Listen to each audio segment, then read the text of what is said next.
L'esprit a un moyen de travailler dans l'ego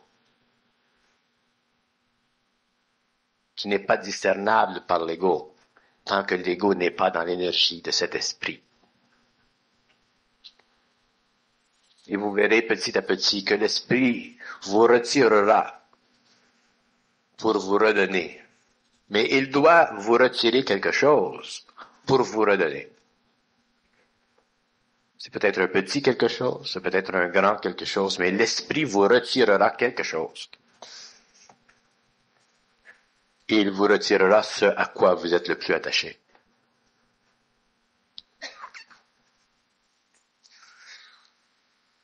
Sans nécessairement vous l'enlever dans la forme, mais en vous l'enlevant dans l'esprit de la forme. Exemple. Je donne seulement un exemple pour qu'on comprenne bien ce que je veux dire. Et qu'on n'interprète pas mal mes paroles. Si vous êtes homme et femme et que vous êtes en amour, vous perdrez ceci pour retrouver autre chose. Si aujourd'hui vous êtes en amour, demain vous ne serez plus en amour, mais vous serez dans l'amour.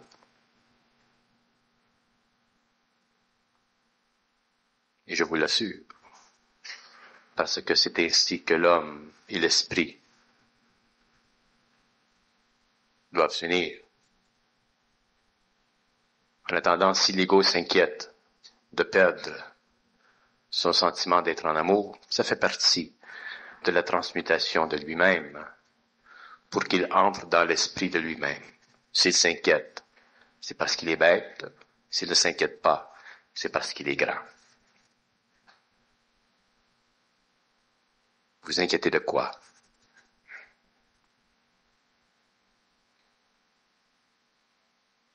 Il est évident que si vous fondez votre vie égoïque sur quelque chose, que l'esprit vous le retirera, quitte à le transformer, mais il le retirera de la manière dont vous le concevez. C'est normal. L'esprit ne demande pas de questions à l'homme, il ne demande pas de conseils à l'ego. L'esprit ne demande pas de conseils à l'ego.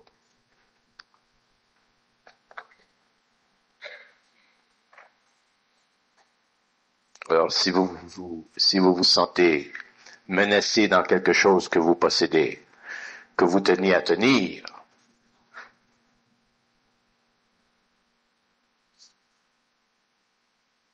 n'inquiétez-vous pas, puisque tout est sujet à transformation et non à aliénation. L'esprit ne vole pas l'homme, il lui donne au centuple. Mais l'homme doit lui donner quelque chose. Parce que si l'homme ne donne rien à l'esprit, comment voulez-vous qu'il y ait partage entre les deux?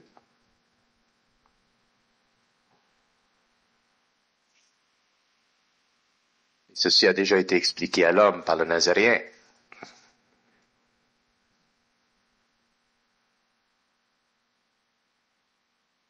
Il est difficile à un riche d'entrer dans le royaume, c'est-à-dire dans la conscience cosmique. Parce que l'ego a toute sécurité. Un ego qui a la puissance financière, qui a le pouvoir amoureux, qui a la puissance politique, qui a la puissance égoïque, comment voulez-vous que l'esprit pénètre chez lui? C'est impossible. Il faut qu'il y ait quelque chose en lui qui se fracture pour que l'esprit se serve de cette fracture pour pénétrer en lui. Il faut qu'il y ait une porte ouverte. Mais si l'ego s'embarre, l'esprit ne peut pas entrer. Alors c'est normal.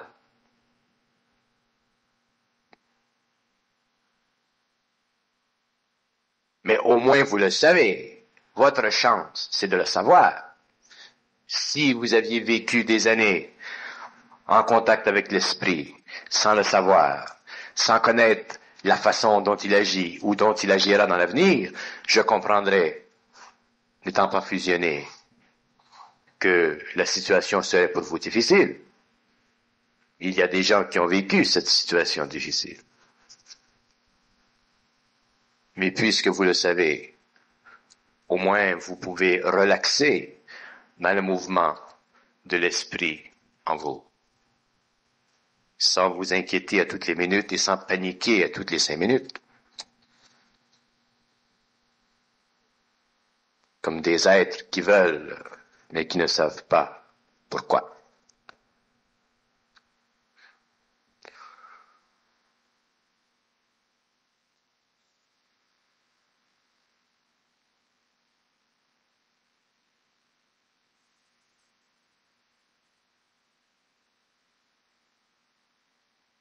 L'esprit devra vous enlever quelque chose, ce à quoi vous tenez le plus.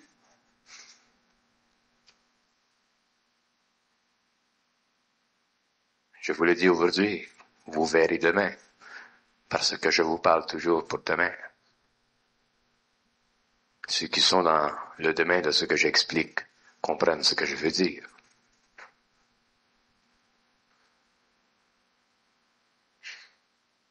Je vous ai déjà parlé de l'importance de l'humilité dans l'homme, de l'humilité de l'ego, dans l'élimination de l'orgueil chez l'homme.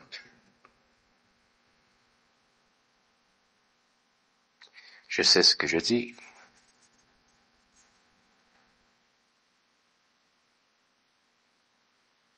Mais tout ce qui est du domaine de la pénétration de l'esprit dans l'ego, de la destruction chez l'homme, de la créature de Dieu, pour le devenir du créateur humain, nécessite une totale abnégation devant lui-même. Pas par lui-même, mais devant l'esprit.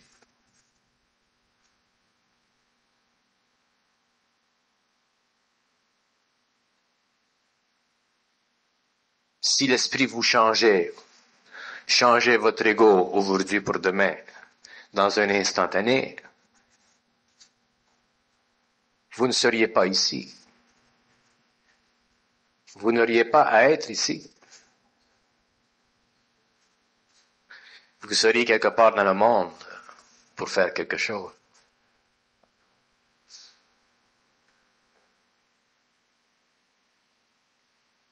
Car deux hommes qui sont dans l'esprit ne peuvent coexister dans un même espace. C'est une des lois de l'esprit.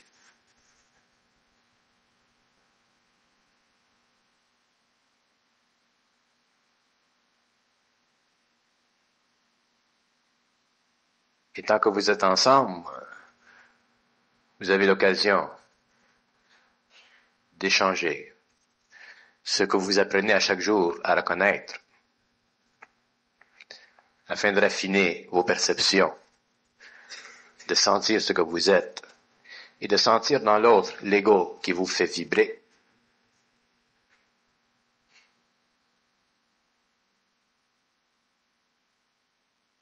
Ce que le Nazaréen a expliqué, a enseigné à l'homme, sera totalement compris dans le cycle nouveau. Et ce sera compris d'une façon tellement parfaite que l'homme ne pourra plus se mélanger à l'homme ancien.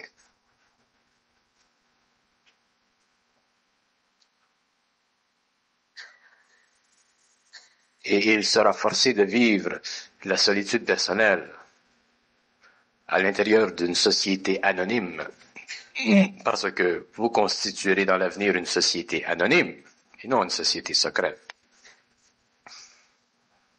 La sixième race sera une société anonyme, faite d'individus qui connaîtront des aspects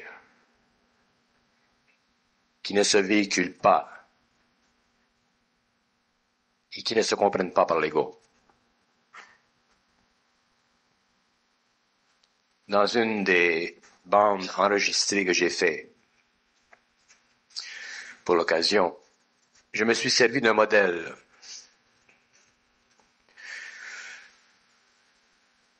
Dans ce modèle, j'ai parlé de la pornographie.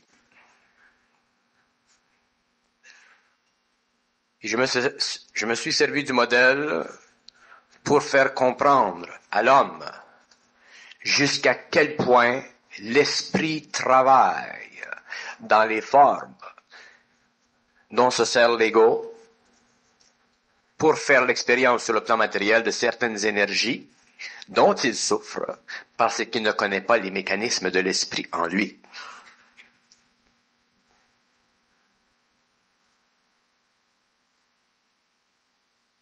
Une des grandes conditions de l'homme qui va vers l'esprit, c'est la réalisation profonde, très profonde, que tout ce qu'il fait, c'est correct. Ce n'est pas parfait, c'est correct. Ça veut dire que ça doit être fait selon les conditions de son évolution, selon les conditions de sa sensibilité, selon les conditions de son état d'esprit. On fait toujours ce que l'on est. On parle toujours ce que l'on est. On dit toujours ce que l'on est. Et la compréhension vibratoire, et non psychologique ou intellectuelle, de cet enregistrement vous permettra de comprendre en vous des mécanismes qui font de vous des êtres souffrants pour rien. Parce que tout le monde souffre pour rien. Il y a des hommes qui souffrent parce qu'ils sont un petit peu trop cochons. Il y a des femmes qui souffrent parce qu'ils sont un petit peu trop guidounes. On souffre pour toutes sortes de choses. Et l'esprit se sert de la forme pour faire vibrer l'ego, pour amplifier dans l'ego le sentiment de la forme, pour maintenir sur l'ego un pouvoir qui doit servir à l'exécution dans le cosmos de certains modèles d'énergie qui doivent servir plus tard dans d'autres cosmos pour d'autres constructions. Mais l'ego ne le sait pas. L'ego ne sait pas que sa petite cochonnerie est simplement une manifestation de l'énergie à travers le corps astral, mal interprété par le mental inférieur, et qui sert de souffrance. Et cette souffrance, cette énergie, la mémoire de cette énergie, sert sur les autres plans pour la construction d'un modèle futur. Alors, il est temps que l'ego commence à comprendre comment ça marche, la vie. Et tant que l'homme ne comprend pas comment marche la vie, il souffre de la vie. Alors, s'il est un petit peu cochon parce qu'il pense qu'il est un petit peu cochon, il souffre d'être un petit peu cochon. Et lorsqu'il aura compris, il cessera d'être cochon et il y aura un changement de vibration. Autrement dit, ce que vous considérez vos défauts, vos faiblesses, sont simplement un terrain d'expérience pour votre ego, en relation avec les vibrations de l'esprit qui ne sont pas ajustées dans votre ego parce que votre ego n'est pas encore dans l'esprit de l'énergie, mais est dans l'esprit de la forme, pour vous amener un jour, dans une vie ou dans une autre, à comprendre les mystères de la vie et à comprendre aussi pourquoi il est essentiel que l'homme cesse de souffrir. L'homme doit cesser de souffrir dans la forme, surtout la forme morale de sa culture, de sa civilisation, qui change selon les cultures et les civilisations. Alors, si vous avez le droit d'être un cochon dans une culture, pourquoi vous n'avez pas le droit d'être un cochon dans une autre? Pourquoi c'est correct d'être un cochon dans une culture et dans une autre, ce n'est pas correct? Alors, la relativité de la valeur de la forme imposée dans l'esprit de l'homme par sa culture doit être brisée, doit être facturée par l'homme, et elle ne peut l'être que lorsque l'homme comprend les mystères de l'ego et la fonction de l'esprit dans l'ego. De par ce chemin, l'homme peut en arriver avec le temps à se libérer de l'intention mal comprise de son expérience. Combien d'hommes ont souffert de masturbation pendant des années de temps quand ils étaient jeunes, parce qu'on lui disait que se masturber, ça fait pleurer le petit Jésus. Mais si on lui disait que le petit Jésus aussi se masturbait, là, il serait content. Autrement dit, les formes sont toujours conditionnelles au sentiment qu'on vous leur mettez, et ce sentiment est conditionné par la culture où vous êtes né et où vous évoluez. Mais l'homme doit comprendre ses lois. L'homme doit comprendre tout ce qui passe en lui. Tout. Sans ça, il souffrira. Et il ne souffrira pas nécessairement de la lumière, mais il souffrira de l'inconscience, il souffrira des ténèbres en lui, parce que la souffrance de la lumière, elle est grande. Un homme qui souffre dans la lumière, il souffre pour quelque chose, mais l'homme qui souffre dans les ténèbres de son esprit souffre pour l'expérience de l'âme, et il souffre pour qu'il se constitue dans les mondes supérieurs où l'esprit crée des formes d'énergie, des modèles pour l'avenir. Il faut que l'homme cesse d'être un robot.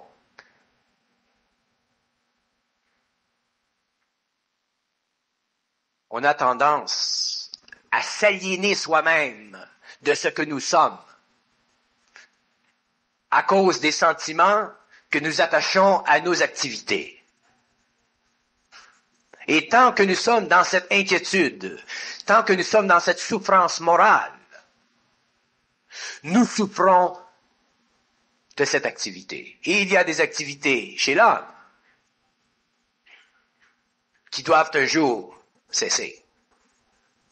Je prends l'exemple, et je me suis servi du modèle de la pornographie, parce que c'est un modèle où l'homme qui est pornographe se sent automatiquement diminué devant ses yeux, jusqu'au moment où, réalisant la nature de l'énergie, l'activité cesse, parce qu'il a réalisé. Lorsqu'on sait quelque chose, tout cesse. Lorsque l'homme connaît les secrets de l'esprit cesse d'amplifier en lui des sentiments à cause de son ignorance. Combien d'hommes souffrent d'homosexualité et ne comprennent pas leur homosexualité et se font imposer des sentiments à cause d'une forme qui est mal comprise par une société ou par une famille ou par eux-mêmes, et ils souffrent de leur homosexualité.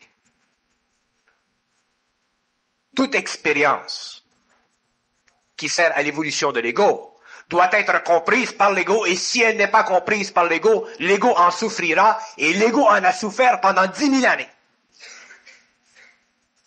Et je détruirai toutes les formes qui font souffrir l'ego parce qu'il ne comprend pas les lois de l'esprit. Les lois de l'esprit seront expliquées à l'homme d'un bout à l'autre de la terre,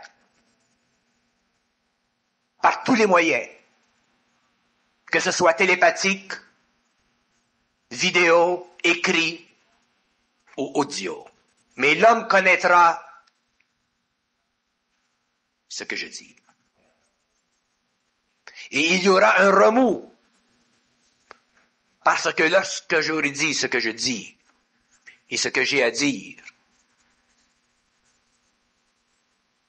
beaucoup ne comprendront pas ce que j'aurai dit. Mais au moins il aura servi à certains.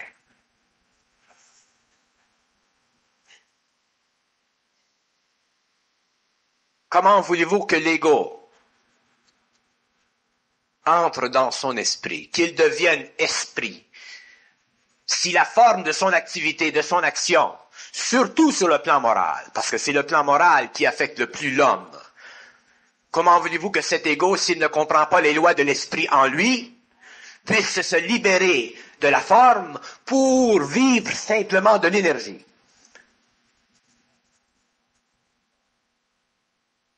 Je vous assure que la forme sera détruite et qu'elle doit être détruite, et je détruirai toutes les formes. Que ça vous fasse plaisir ou que ça ne vous fasse pas plaisir, ça fait partie de votre expérience. Mais moi, je les détruirai, ces formes. Et si vous ne voulez pas entendre, vous n'avez qu'à vous retirer. L'homme doit tout connaître. Tout. Et je ne laisserai aucune pierre intouchée. J'ai accès à tout et je révélerai tout des mystères de la vie à l'homme. Tout. Et aucun esprit dans le monde des esprits ne pourra s'opposer à moi.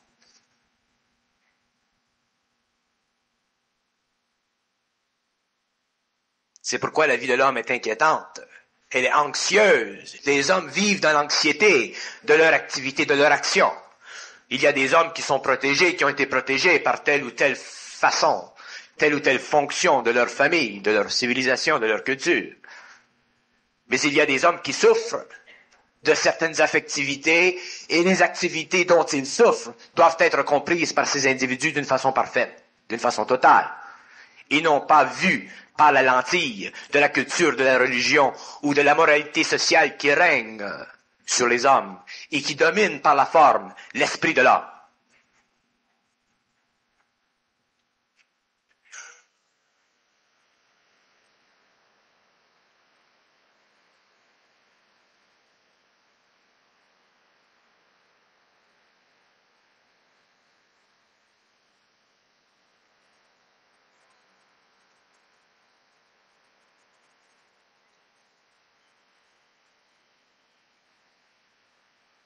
Les gens qui se demandent comment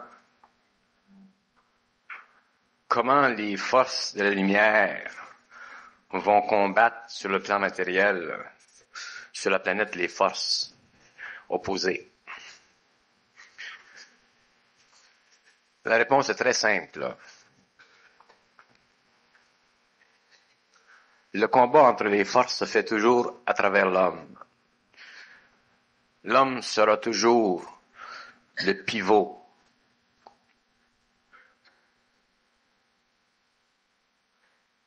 de l'évolution. L'homme sera toujours le point central, le point d'appui, le support d'une force ou d'une autre. Parce que l'ego de l'homme a été constitué de telle façon à recevoir ou à être imprégné par une force ou par une autre. Selon que l'ego est prisonnier des formes qui se développent au cours de l'évolution, l'ego répond à une force ou à une autre. Ce que les hommes ne comprennent pas, c'est la relation entre le combat des forces de la lumière contre l'ego. Les forces de la lumière sont des énergies créatives, intelligentes, universelles, qui ne peuvent pas remplacer sur un globe les forces qui sont agissantes ou qui sont prédominantes sans que l'ego de l'homme en soit averti. Ce que je veux dire, c'est que les forces de la lumière ne peuvent jamais descendre sur un globe à l'insu de l'ego. Exemple, les forces de la lumière ne pourraient pas descendre sur la planète Terre sans que l'ego en soit averti ou sans que l'ego en soit conscient. Parce que les forces de la lumière ont besoin d'un support sur le globe où elles descendent. Et comme leur support n'est pas la forme, mais l'absence de la forme, c'est-à-dire l'esprit de l'homme, ces forces sont obligées, en pénétrant dans l'ego, de créer dans ce dernier un conflit.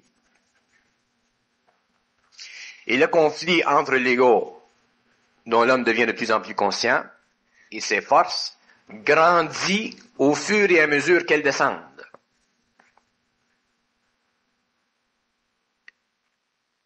Et plus elles descendent, plus elles se font sentir, plus l'intelligence de ces forces dans l'ego devient grande, et plus l'ego devient sur le plan matériel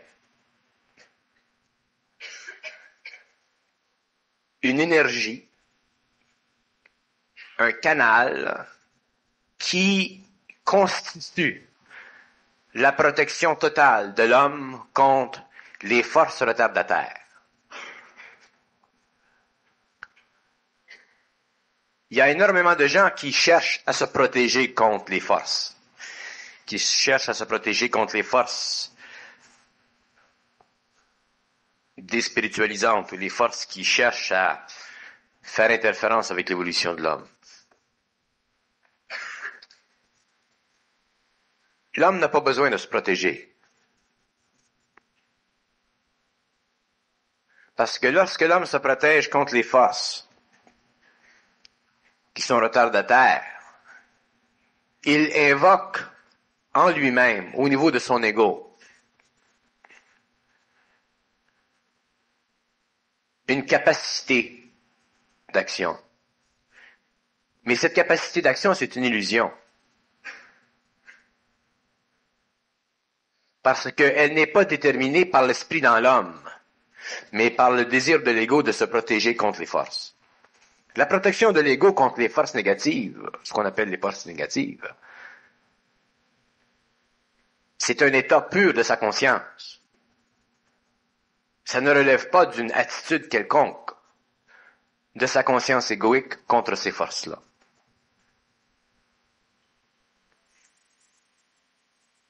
Les lois de l'esprit sont tellement complexes, sont très simples, mais sont tellement complexes dans leur activité, dans leur manifestation, que tant que l'ego n'a pas réalisé que tout ce qui vient de lui, que ce soit bon ou que ce soit pas bon, c'est pas bon.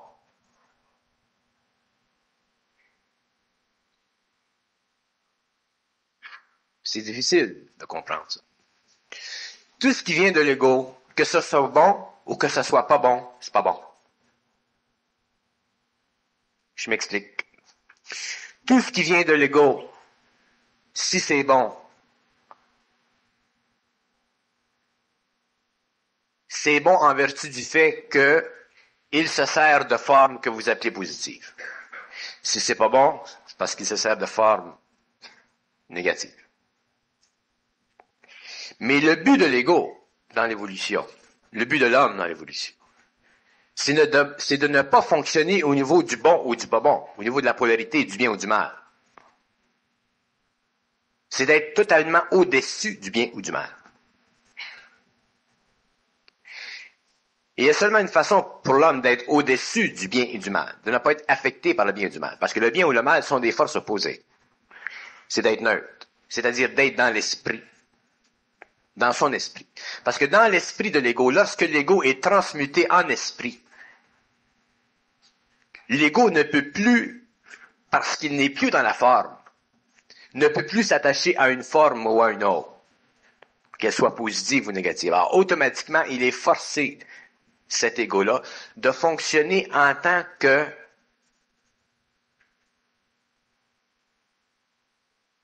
rapport énergétique entre l'âme et lui-même. Et c'est ça, l'esprit de l'ego.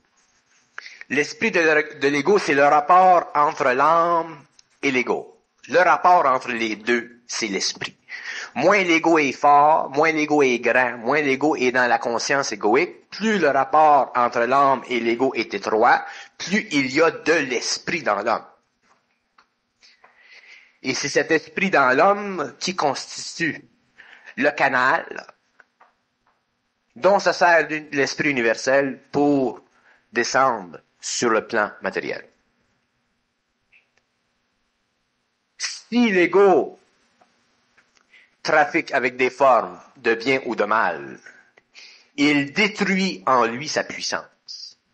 Parce qu'il détruit, sans le vouloir, dans sa propre ignorance, il détruit la capacité vibratoire de l'âme dans son esprit. Et le pouvoir de l'âme, c'est la relation vibratoire entre l'âme et son esprit. Ce n'est pas la relation psychologique de la valeur de son âme avec son ego. L'ego par lui-même ne peut pas comprendre, parce que l'ego pense. Alors pour comprendre, il est obligé de substituer un véhicule inférieur pour un véhicule supérieur qui fait partie du domaine de l'esprit et qui fait partie automatiquement du rapport entre lui-même et l'âme. Alors, plus l'ego se conscientise, plus le rapport entre l'âme et lui devient grand, et plus lui, en tant qu'ego, disparaît dans la lumière de l'âme. Et c'est lorsqu'il disparaît dans la lumière de l'âme qu'il y a manifestation dans l'homme de ce qu'on appelle l'esprit. C'est difficile à l'homme de comprendre qu'est-ce que c'est l'esprit parce que pour l'homme, l'esprit, c'est une forme. Par exemple, une personne meurt. Elle reste accrochée sur les plans inférieurs et elle continue à évoluer, disons, dans la maison. Quand la personne meurt, elle meurt dans la mémoire instantanée de son temps humain. Alors, si une personne, tout de suite, là, devait mourir, elle se retrouverait sur un autre plan, dans la mémoire instantanée de son expérience. Autrement dit, elle serait sur un autre plan, là, puis on serait tous là ensemble, là, dans la même salle. Mais l'expérience étant tellement absolue, parce que le niveau de conscience était tellement bas, la personne croirait qu'elle est encore vivante. Parce que tout le monde serait là. Les lumières, les personnes, les visages, les tables, les chaises. Et la personne serait prisonnière, dans l'espace temporel de cette expérience-là pour 2, 3, 4, 5, 500 ans, jusqu'à temps que quelqu'un vienne la chercher pour la sortir de là, pour qu'elle continue à évoluer. Alors, l'ego, qu'il soit sur le plan matériel, ou qu'il soit sur les plans invisibles, est toujours dans l'illusion de la forme. S'il sort de la forme matérielle, parce qu'il est assez,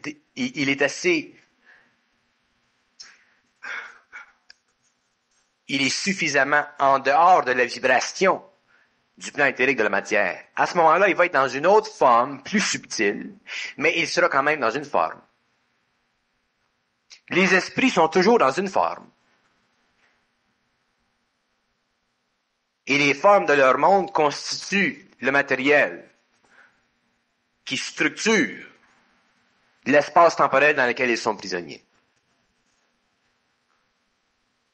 Sur le plan humain, l'ego, pourquoi on dit que l'ego doit éventuellement être transmuté en esprit? Pour que, éventuellement, l'homme, une fois qu'il est constitué en esprit sur le plan matériel, s'il a éventuellement à laisser son corps matériel, au lieu de le perdre, son corps matériel, il le transmute. C'est-à-dire que son corps matériel, qui représente une mémoire directement contrôlée par ses sens, n'est plus sujet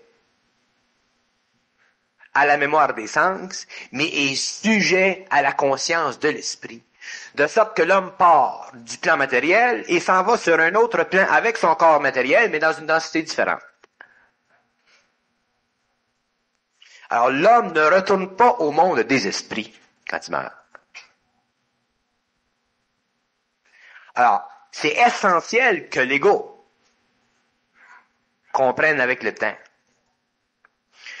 que le rapport entre l'âme et l'ego doit être un rapport d'énergie. Et le rapport d'énergie, plus il est grand, autrement dit, moins l'ego est fort, moins l'ego est dans son illusion, plus le rapport entre l'intelligence de l'homme et l'énergie de l'âme se fait, et plus on a un résultat qu'on appelle l'esprit. Parce que dans l'esprit, il y a à la fois intelligence et énergie. Et c'est de cette énergie-là et de cette intelligence-là que l'homme de demain pourra vivre, soit sur le plan matériel ou sur les autres plans, mais sans jamais passer par le domaine de la mort, où il serait emprisonné dans un espace temporel. L'homme ne peut pas constituer à ses yeux une réalité, parce que l'homme n'est pas une réalité. L'homme est une image d'une conception qu'il a de lui-même, fondée sur les formes qui structurent son ego au cours de son évolution. L'homme d'aujourd'hui n'est pas un homme total. Il est en voie d'évolution. Et il possède simplement des principes inférieurs, matériel, astral, vital, mental inférieur. Mais l'homme ne possède aucun principe universel en lui, à l'heure actuelle, qui est suffisamment développé pour que son ego n'ait plus de pouvoir sur sa conscience. Pour que son ego ne soit pas assez puissant à la mort pour revenir dans la prison du temps ou le monde des esprits.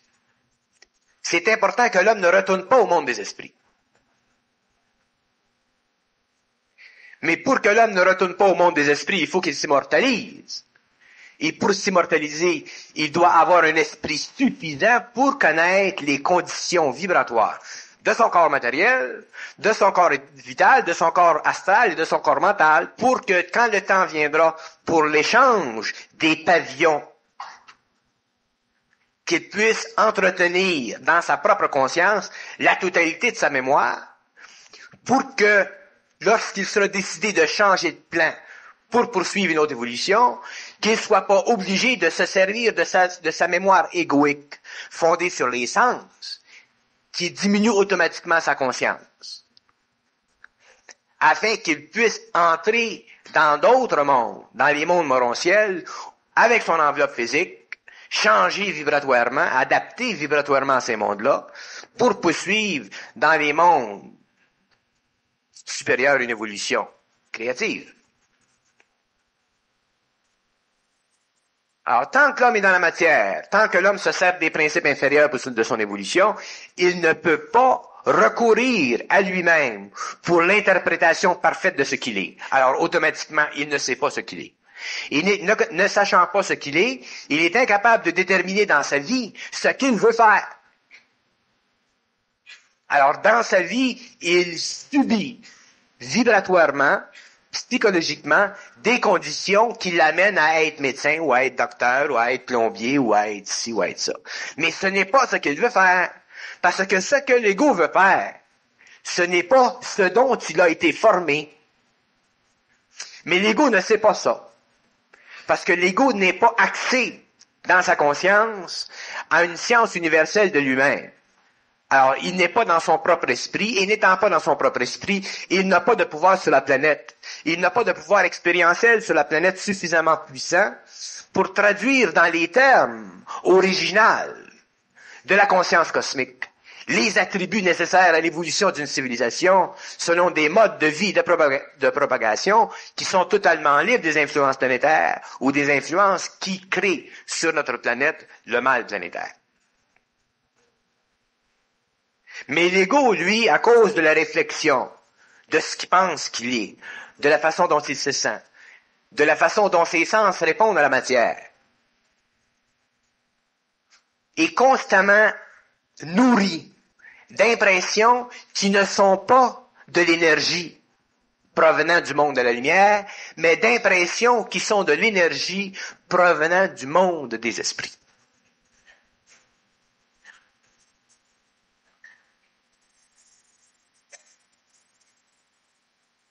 Et c'est très important de comprendre ça.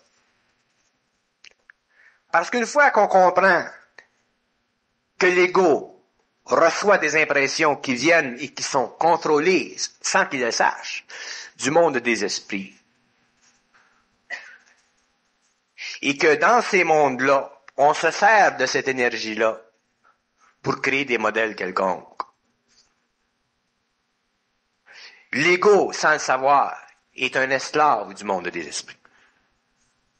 Et tant qu'il est esclave du monde des esprits, il n'est pas dans la lumière. Alors, les hommes sur la terre ne sont pas dans la lumière. Ils sont vibratoirement en harmonie avec des forces soit positives ou avec des forces soit négatives. Si l'homme est en harmonie avec des forces positives, il se sent bien dans sa peau, il se sent spirituel, tout va bien, tout est correct. S'il est en harmonie avec des forces négatives, à moins qu'il soit dans la magie noire, ça l'inquiète. S'il ne le sait pas, mais il en souffre, sans le savoir.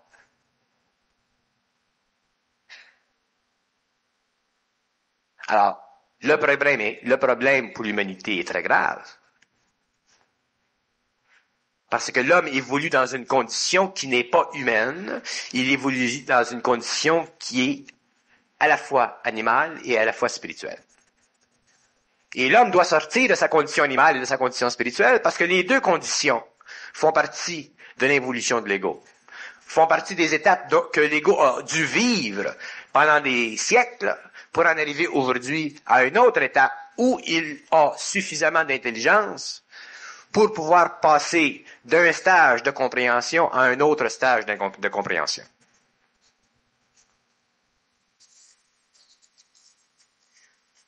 Là, je vous dis ça aujourd'hui, ça vous passe sur le dos comme l'eau sur le dos d'un canard, mais un jour, vous allez comprendre ça.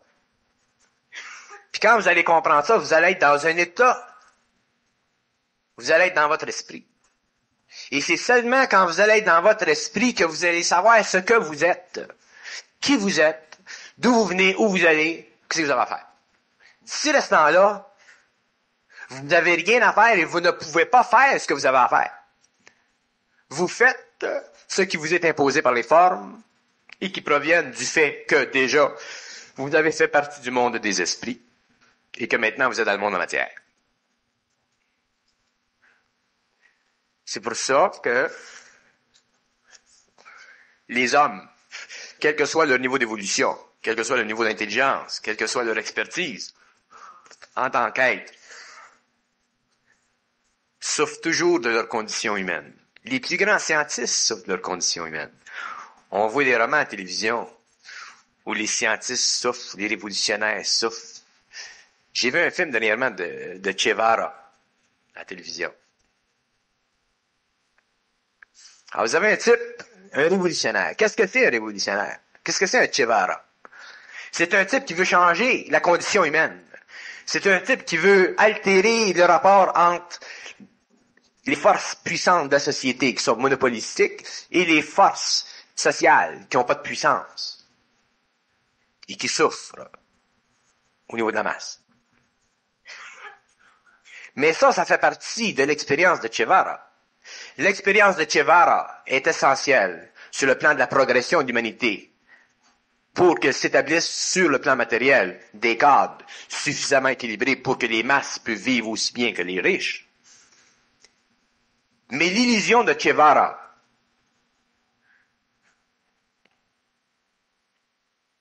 est en fonction de quoi? Elle est en fonction du fait que l'ego évolué de Che Guevara cherche, à cause de la vibration en lui, de l'énergie de l'âme, à manipuler, à canaliser et à manifester sur le plan humain dans son incarnation cette énergie-là.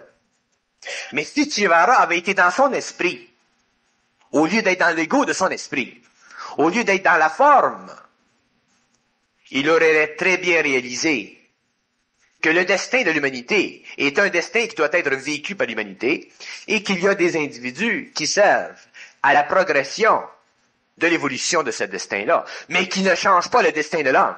Parce que le destin de l'homme, c'est l'inconscience et l'ignorance de l'homme. Quelle que soit la condition psychologique de l'évolution ou la nature même de la culture. La preuve, c'est que dans toutes les cultures, l'homme a toujours souffert. L'homme n'a jamais été créateur parce qu'il a toujours été une créature. Alors, les grands hommes, on prend les grands hommes parce que ça nous donne des points de référence. Les grands hommes ont toujours été des instruments sur le plan matériel à exécuter pour des modèles d'expérience qui doivent servir dans d'autres mondes à construire des modèles d'énergie pour l'évolution de l'homme.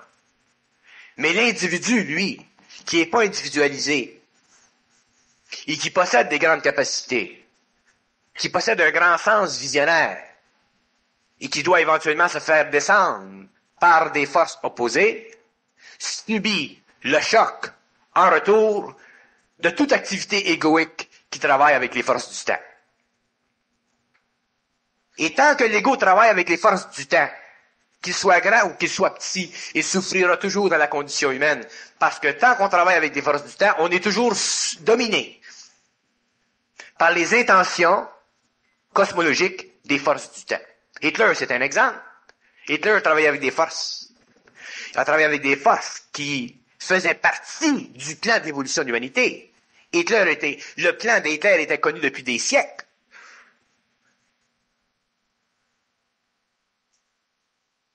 Alors, sa sensibilité en tant qu'ego, son rapport vibratoire avec des forces du monde des esprits, a contribué à la Deuxième Guerre mondiale, mais aussi a contribué à la destruction d'Hitler et du mouvement nazi.